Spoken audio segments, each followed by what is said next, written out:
주는 평화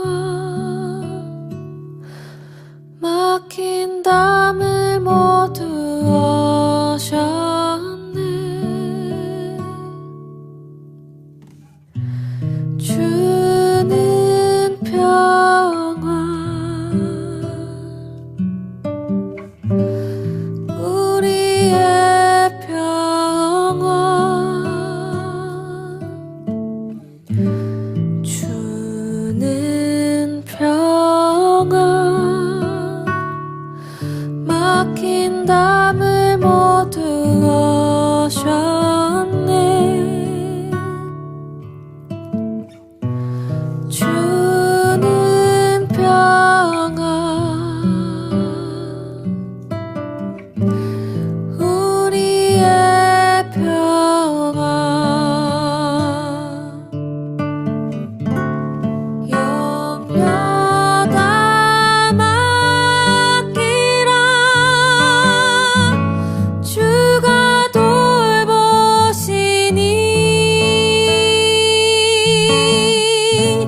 주는 평화 우리의 평화 염려다 맡기라. 주가 돌보시니 주는 평화 우리의 평화. 오늘 우리가 함께 나눌 말씀은 마태복음 5장 9절의 말씀입니다. 마태복음 5장 9절의 말씀을 저와 한 목소리로 봉독하도록 하겠습니다. 마태복음 5장 9절입니다. 화평하게 하는 자는 복이 있나니 그들이 하나님의 아들이라 일컬음을 받을 것이미요. 아멘. 오늘은 예수님의 산상수훈 중 그 말씀하신 8가지 복 중에 7번째 복인 화평하게 하는 사람이 누리는 복에 대해서 말씀을 나누고자 합니다. 먼저 말씀에 나온 화평이란 단어를 좀 살펴볼 텐데요. 이 말은 평화를 의미합니다. 평화하면은 다 무슨 어떤 것들이 떠오르는 것들이 있죠. 친구들은 평화라는 말을 들었을 때 또는 말을 할 때 어떤 것들이 떠오르나요? 저는 좀 이제 뭔가 안정적이고 조금은 나른하면서도 기분이 좋아지는 것들이 떠올라요. 예를 들면 이제 가을에 하늘은 되게 맑고 햇빛은 좀 따사롭지만 그 이렇게 시원한 바람이 불 때 창문을 열어놓고 낮잠을 잔다든지, 아니면 요즘 되게 덥잖아요. 이런 더운 날에 막 이렇게 샤워하고 나와서 선풍기 바람 쐬면서 아이스크림을 먹거나 수박을 먹는 그런 순간들이 참 평화로운 순간으로 저에게는 다가오는데, 우리 친구들은 어떤가요? 근데 이런 평화로움이 있는 거에 반면에 또 반대되는 것들이 있죠. 그렇게 하면 친구들은 뭐가 떠오르나요? 저는 뭔가 싸우고 미워하고 다투는 거, 또 걱정, 또 그런 염려하는 것들, 그리고 그런 것들이 이제 있다 보면 전쟁 같은 그런 아프고 힘든 것들이 저는 떠올라요. 사실 우리가 살고 있는 이 세상은 평화가 어울린다기보다는 그 반대되는 것들이 많이 어울리는데, 사람들은 그래서인지 전쟁터와 같다, 전쟁과도 같은 세상, 삶이라는 표현을 자주 쓰는 것 같습니다. 그 말은 우리의 삶이 진짜 막 전쟁터에 있어서 그런 것이 아니라 마치 전쟁을 하고 있는 것과 같은 끊임없는 생존 게임을 하고 있는 것과 같기 때문에 사람들이 그렇게 말을 하는 것 같아요. 예를 들면은 우리 친구들이 좀 뭐가 와닿을 수 있을까요? 우리 친구들 이제 시험을 보고 성적이 나오는데 그게 절대평가냐 상대평가냐에 따라서 어떻게 해요? 여러분들의 삶이 굉장히 우리 친구들의 일상에 굉장히 많은 것들이 변화가 되죠. 이제 예를 들면 내 옆에 짝꿍이 이제 친구가 아니라 뭐 경쟁자로 보인다든지 그런 것처럼 말이죠. 또 사회에 나가면 어떡할까요? 직장에 가서 우리가 원하는 직장에 가기 위해서 어떻게 해요? 치열한 경쟁을 하죠. 막 잠을 줄이면서 더 공부를 하고 하나라도 스펙을 더 쌓기 위해서 막 노력을 합니다. 뿐만 아니라 그런 원하는 직장에 들어가서도 뒤처지지 않기 위해서 더 열심히 공부하고 더 열심히 일하는 끊임없는 경쟁이 반복되는 것을 여전히 우리 삶의 모습에는 사회에는 남아 있습니다. 제가 하는 말이 경쟁이 나쁘다는 것이 아니에요. 경쟁이라는 것은 좋은 의미도 있습니다. 라이벌이라는 말이 있잖아요. 서로를 경쟁 상대로 대하지만 그것이 서로에게 더 좋은 것들을 성장하는 데 더 유익한 것들을 주는 상대를 라이벌이라고 하는데, 이 경쟁이 주는 문제가 너무나도 많다 보니까 이제 경쟁에 있어서 그런 유익한 부분들은 더 이제 축소가 되고 막 그 안 좋은 부분들만 더 부각이 되는 것 같아요. 크게 다가오는 것 같아요. 그러다 보니까 그런 좋은 의미는 잘 안 와닿고 무의미한 경쟁만을 반복하는 이러한 세상에서 사람들이 살다 보니까 우리가 사는 세상이 마치 전쟁터와 같다. 끊임없는 그런 아픔이나 그런 좌절들, 고통들이 계속되는 그런 것들을 보면서 말을 한다는 것이죠. 서로가 서로를 경쟁 상대로만 본다면 우리는 평화로울 수 있을까요? 누군가를 이겨야만 얻을 수 있는 평화가 과연 진정한 평화라고 할 수 있을까요? 전쟁은요, 승자도 패자도 없습니다. 서로 아프기만 할 뿐이죠. 그런데도 사람들은 서로에게 상처뿐인 정쟁을 일으키고 또 그런 전쟁과도 같은 경쟁을 하기 위해서 힘쓰며 살아가고 있습니다. 도대체 어쩌다가 우리가 이런 상태까지 오게 된 걸까요?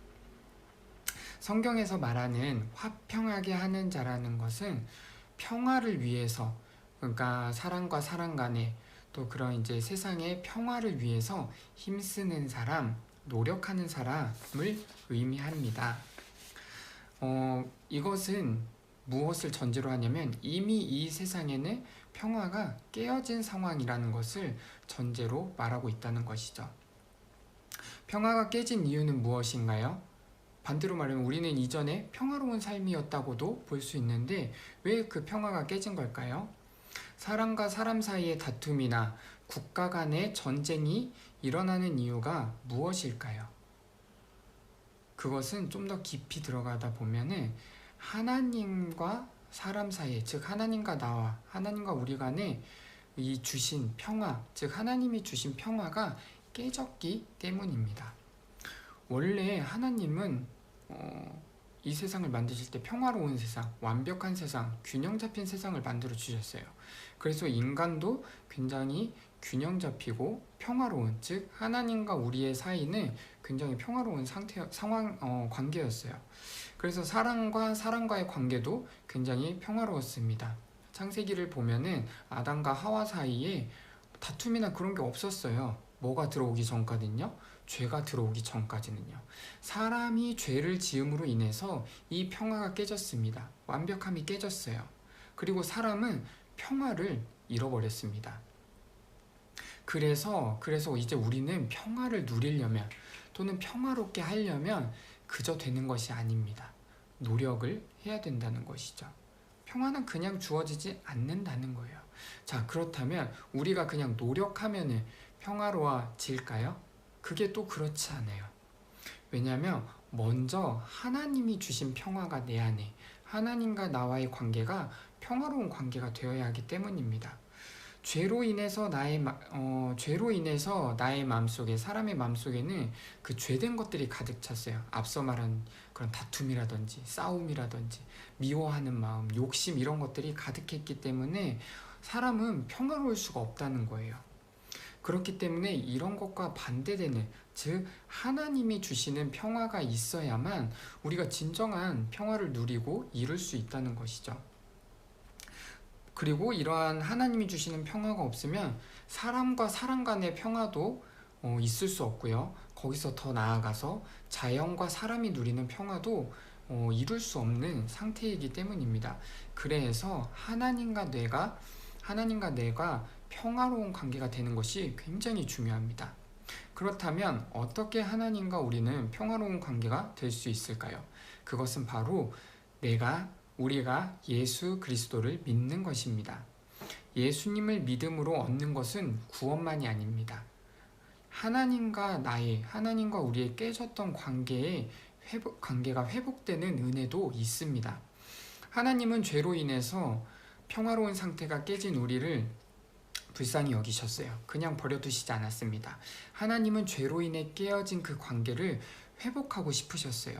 그래서 하나님의 사람들을 통해서 이 죄에서 구원하시려고 끊임없이 노력하셨습니다. 일하셨습니다. 그래서 아브라함이라는 사람도 택하셨고, 그 아브라함이라는 사람을 통해 이스라엘이라는 나라와 민족을 세우셨습니다. 근데 그것이 하나님의 빅피처 안에 있는, 큰 그림 안에 있는 것이었는데, 그게 무엇이냐면 그 이스라엘 민족에서 예수님이 태어나시는 그 큰 그림 속에 그러한 일들을 세우시고 만들어 가셨다는 거죠. 그리고 그 예수님이 이 땅에 그 이스라엘이라는 곳에서 태어나고 이 땅 가운데 오시는 그 놀라운 일이 바로 벌어집니다. 그리고 예수님은 이 땅에 오셔서 하신 일이 십자가의 고난을 당하시고 거기서 죽으심으로 인해 우리의 죄가 사라지게 하셨어요. 그리고 뿐만 아니라 그 예수님이 그 희생하심으로 인해서, 즉 예수님이 희생 제물이 됨으로 인해서 어떻게 해요? 하나님과의 우리의 관계도 회복되는 그 은혜가 있다는 것입니다. 왜요? 예수님으로 인해서 우리의 죄가 사라졌으니까요. 그래서 누구든지 이제는 예수님을 믿기만 하면 구원받지만 거기에 더하여서 마음의 평화를 얻고요. 삶이 평화로워지는, 왜요? 하나님과의 평화로운 관계가 회복되기 때문에 그러한 평화로운 삶을 누리고 평화를 누릴 수 있게 된 것입니다. 반대로 말하자면 이 은혜가 없이는, 즉 예수 그리스도를 믿지 않는 사람에게는 진정한 평화가 없고 그 평화를 이루는 것도 불가능하다는 것입니다. 세상에는요, 많은 사람들이 자신의 방법으로 평화를 이루려고 노력해온 사람들이 있습니다. 근데 그들의 방식은 뭐였냐면 더 강한 힘으로 다른 사람을 억누르거나 제압해서 이루는 평화를 이루려고 했었어요. 하지만 그 어느 사람도, 그 어느 나라도 영원한 평화를 이루지 못했습니다. 왜요? 그것들은 하나님의 방식이 아니었기 때문입니다. 하나님이 주시는 평화가 아니었기 때문이에요. 그렇다면 하나님이 주시는 평화는 무엇이냐? 하나님이 추구하시는 방법은 무엇이냐? 우리가 노력해서 이루어야 할 그 평화는 무엇이냐? 바로 우리가 서로 사랑하는 것입니다. 누군가를 다치게 하고 아프게 하고 그렇게 힘으로 억눌러서 얻는 평화가 아니라 우리가 서로 사랑함을 통해서 얻는 평화가, 그것이 바로 하나님의 방식이라는 것이죠. 하나님과 예수님, 그리고 많은 하나님의 사람들, 성경을 보다 보면 그러한 게 되게 많이 나오잖아요. 뭐냐면 원수를 사랑해라. 근데 왜 원수를 사랑하라고 가르치고 계실까요? 그것은 하나님이 원수되었던 우리를 사랑하셨기 때문이에요. 하나님과 죄는 원수관계입니다. 결코 함께할 수 없고 가까이 할 수 없는, 회복될 수 있는 관계가 아니에요. 서로 끝까지 미워하고 함께할 수 없는 관계가 바로 하나님과 죄와의 관계입니다. 그런 죄를 우리가 지었어요. 그래서 우리가 뭐라고 해요? 죄인이라고 말을 하잖아요. 그런 죄가 우리 안에 있기 때문에 죄인이라고 하는데, 그런 죄를 지은 우리를 하나님이 어떻게 해요? 사랑하셨다는 것입니다. 그런데 하나님은 우리를 그냥 사랑하시는 정도가 아니라 이 죄를 없애기 위해서, 우리는 사랑하시지만 죄는 사랑하실 수 없기 때문에 이 죄를 없애기 위해서 자신이 사랑하는 하나뿐인 아들, 독생자 예수 그리스도를 이 땅에 보내셔서 십자가에 못 박으신 거예요. 거기서 죽이신 거예요. 왜요? 그래야만 우리의 죄가 없어지고 원수와도 같았던 우리의 하나님과의 관계가 회복됐기 때문입니다. 즉 우리와 원수 같은 관계가 아닌 사랑하는 관계로, 평화로운 관계로, 그러한 부모와 자식 간의 관계를 회복하시기 위해서 예수님을 희생하셨다는 거예요.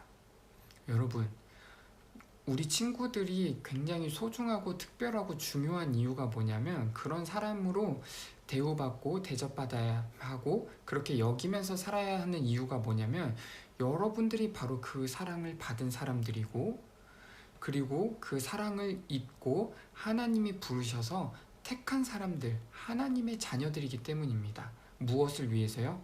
아직도 하나님을 알지 못하고 이 세상에서 평화를 누리지 못하고 있는 그 사람들에게 가서 평화를 전하고 평화를 이루는 그러한 귀한 역할을 감당하는 하나님의 자녀들로서 부르심을 받은 하나님의 자녀들이기 때문입니다.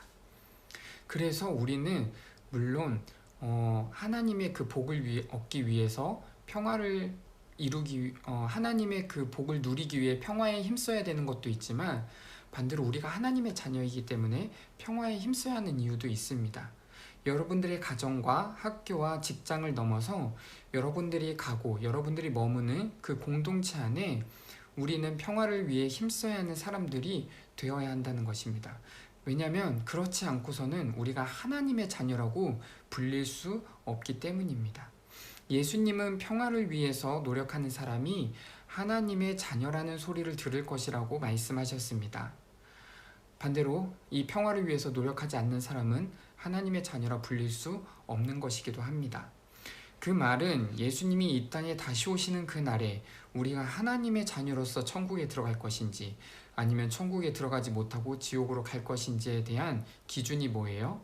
바로 하나님의 자녀라 불리는 것인데, 그 하나님의 자녀로 불리는 그 기준이 바로 우리가 이 땅 가운데서 평화를 위해서 힘썼냐는 것입니다. 우리가 하나님의 자녀로 일컬음을 받는 것은 우리가 하나님의 뜻에 따라 살 때입니다. 그리고 예수님은 그 하나님의 뜻이 바로 평화를 위해 힘쓰는 것임을 말씀하고 계시는 것입니다. 물론 이 평화를 이룬다는 게 쉽지는 않아요.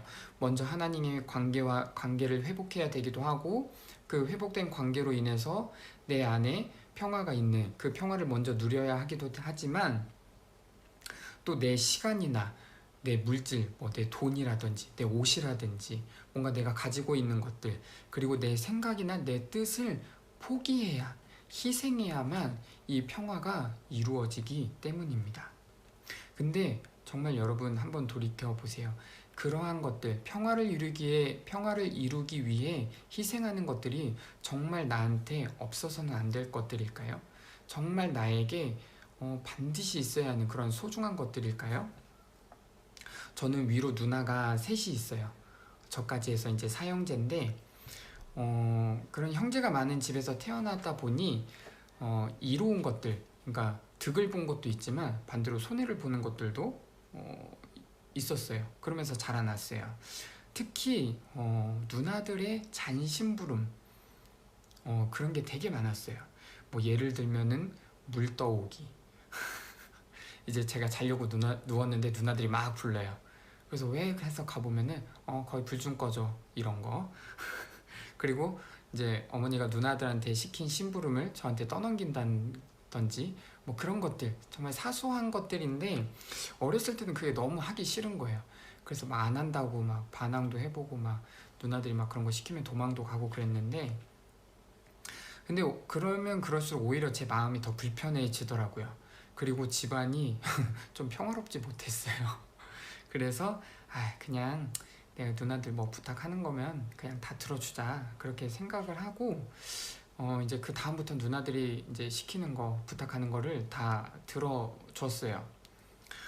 그러자 그렇게 누나들의 부탁을 잘 들어주고 나서 이제 뭐 어떤 일들이 벌어졌냐면, 누나들이 이제 제가 뭘 먹고 싶은지 말을 하면은 그것을 이제 사준다든지, 또는 제가 뭐 입을 옷이라든지 그런 것들 주기도 하고, 또 틈틈이 용돈도 받고, 그러면서 굉장히 많은 것들을 얻게 됐죠. 뿐만 아니라 저희 집안을 평화롭게 하는 그러한 존재로서 제가 자리하고 있는 것을 나중에 알게 됐죠. 커고 나서.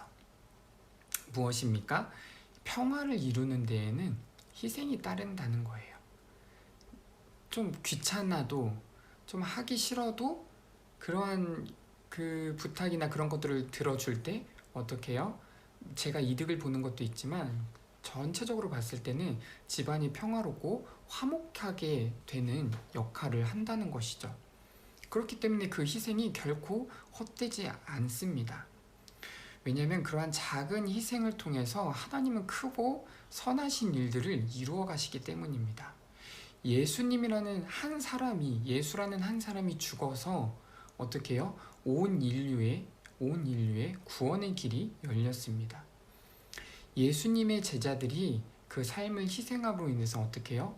그 구원의 길이 전 세계로 퍼져나갔어요. 그렇게 우리에게까지 그 복음이 전해졌습니다. 이와 같은 희생을 통해서 하나님은 선한 것들을 이루어 가신다는 것이에요. 근데 이러한 거창한 희생이 아니더라도, 이러한 정말 그런 거창한 것들이 아니더라도 우리는 우리의 삶 가운데서 작은 희생을 통해 어떻게 해요? 큰 평화를 이룰 수 있습니다.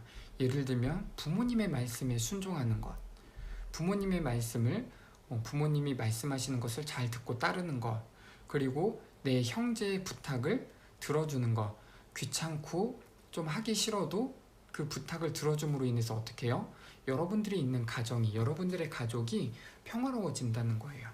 뿐만 아니라 학교에 갔을 때, 또 학원에 갔을 때 친구들을 그냥 경쟁 상대로 보는 것이 아니라 힘들고 어려운 가운데 있는 친구들, 막 성적 때문에 고민하고 또 막 친구들과의 관계 때문에 고민하는 그런 친구들을 위해서 기도해주고 그들의 고민을 들어주고 그 친구들과 기쁨과 어려움을 함께 하면은 어떻게 해요?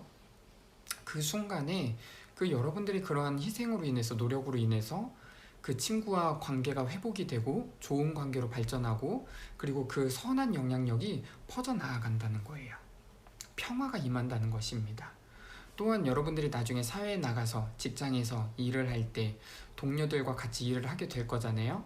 근데 누군가 잘못하고 실수하는 일들이 발생될 거예요. 물론 나의 그런 것도 있겠지만, 근데 다른 누군가의 그런 실수나 잘못을 나무라고 막 비판하는 것이 아니라 그것을 품어주고, 또 그러한 이제 실수들을 바로잡아가는, 함께 그러한 이제 문제들을 바로잡아나가는 그러한 일들을 통해서 어떻게 해요?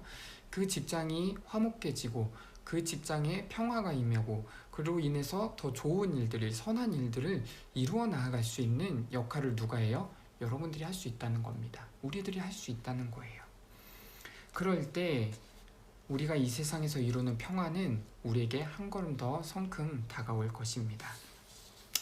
바라기는요, 사랑하는 우리 학생의 친구들과 또 선생님들의 삶을 통해서 이 하나님의 평화가 먼저 임하기를 바랍니다. 여러분들의 삶 가운데 이 하나님의 평화가 먼저 임해서 그걸 누리시길 바래요.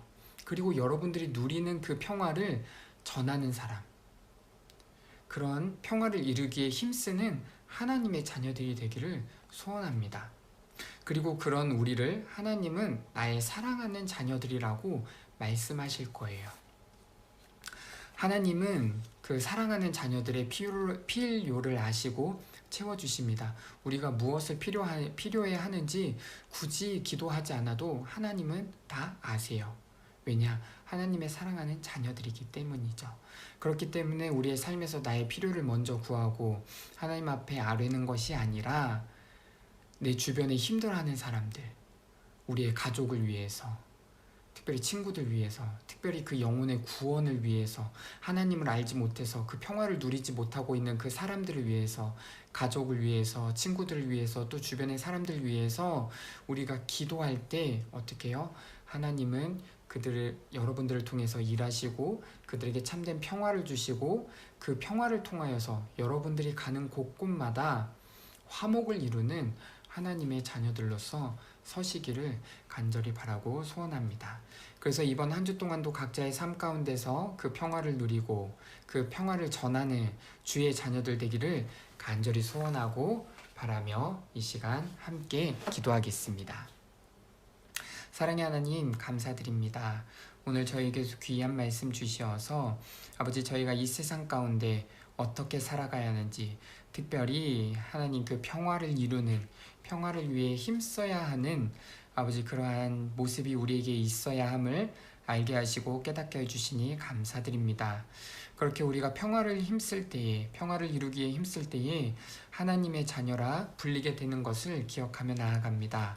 그 평화를 이루는 것이 아버지 쉽지만은 않습니다. 먼저는 우리 마음 가운데 참된 평안이 있어야 하고, 또 그 평안을, 그 평화를 이루기 위해서 나의 시간이나 나의 물질이나 나의 뜻조차도, 나의 생각조차도 포기하고 희생해야만 이루어져 가는 것임을 오늘 말씀을 통해서 저희가 알고 깨달았습니다.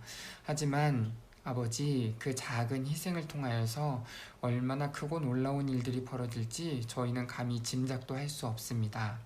그렇게 저희의 삶 가운데서 나의 유익을 위하여서 그저 힘쓰고 버티는 것이 아니라 그 유익을 포기하고 모두의 평화를 위해서, 화목을 위해서 힘쓰며 나아갈 때에 하나님께서는 우리의 필요를 채우시고 또 그 평화를 이루어 가시는 아버지 하나님이심을 기억하고, 또 저희의 삶이 그 축복의 통로가 되는 것임을 기억하여서 이번 한 주 동안도 그 평화를 누리고 그 평화를 전하는 주의 자녀들로서 살아갈 수 있도록 주님 인도하여 주시옵소서. 그렇게 이번 한 주 동안도 하나님의 자녀로 살아가는 그 귀한 한 주, 귀한 시간들 될 줄을 믿습니다. 감사드리며 이 모든 것 주님의 이름으로 간절히 기도드리옵나이다. 아멘. 이 시간 다 함께 주기도문으로 기도드리고 예배 마치겠습니다. 하늘에 계신 우리 아버지, 아버지의 이름을 거룩하게 하시며 아버지의 나라가 오게 하시며 아버지의 뜻이 하늘에서와 같이 땅에서도 이루어지게 하소서. 오늘 우리에게 일용할 양식을 주시고 우리가 우리에게 잘못한 사람을 용서하여 준 것 같이 우리의 죄를 용서하여 주시고 우리를 시험에 빠지지 않게 하시고 악에서 구하소서. 나라와 권능과 영광이 영원히 아버지의 것입니다. 아멘.